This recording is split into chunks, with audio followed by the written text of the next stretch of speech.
10 ലക്ഷം രൂപ വിലയുള്ള മാരക മയക്കുമരുന്നായ MDMA-യുമായി കൊടകരയിൽ നിന്ന് യുവതിയെയും യുവാവിനെയും ജില്ലാ ലഹരിവിരുദ്ധ സ്ക്വാഡും കൊടകര പോലീസും ചേർന്ന് പിടികൂടി. ഇവരിൽ നിന്ന് 180 ഗ്രാം MDMA പോലീസ് കണ്ടെടുത്തു. വെള്ളാങ്കല്ലൂർ കല്ലംകുന്ന് സ്വദേശി ചെറിയൽ വീട്ടിൽ 30 വയസ്സുള്ള ദീപക് രാജു, എറണാകുളം നോർത്ത് പറവൂർ മൂത്തകുന്നം സ്വദേശിനി 22 വയസ്സുള്ള ദീക്ഷിത എന്നിവരാണ് പിടിയിലായത്. ബാംഗ്ലൂരിൽ നിന്നും അന്തർ സർവീസ് നടത്തുന്ന ബസ്സിൽ വന്നിറങ്ങിയ ഇവരെ കൊടകര മേൽപ്പാലത്തിന് സമീപത്തു നിന്നുമാണ് പിടികൂടിയത്. ബാംഗ്ലൂരിൽ നിന്നുമാണ് പ്രതികൾ മയക്കുമരുന്ന് എത്തിച്ചത്. ഇരിങ്ങാലക്കുട ഭാഗത്തെ പ്രധാന ലഹരി വിൽപ്പനക്കാരായ ദീപക് മയക്കുമരുന്ന് വിതരണ മേഖലയിൽ ഡാർക്ക് മർച്ചന്റ് എന്ന പേരിലാണ് അറിയപ്പെടുന്നത്. ആന്ധ്രാപ്രദേശിൽ നിന്നും 10 കിലോ കഞ്ചാവ് പിടികൂടിയ കേസിലും ഇയാൾ പിടിയിലായിട്ടുണ്ട്.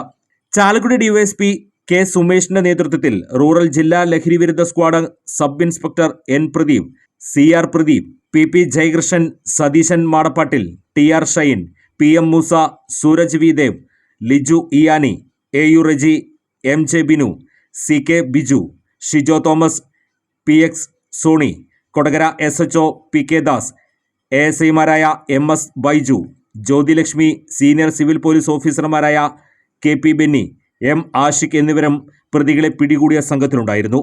ബാംഗ്ലൂരിൽ ഇവർക്ക് രാസലഹരി കൈമാറിയ അന്താരാഷ്ട്ര ലഹരി മാഫിയ സംഘത്തെപ്പറ്റിയുള്ള അന്വേഷണം ഊർജിതമാക്കിയതായി പോലീസ് അറിയിച്ചു.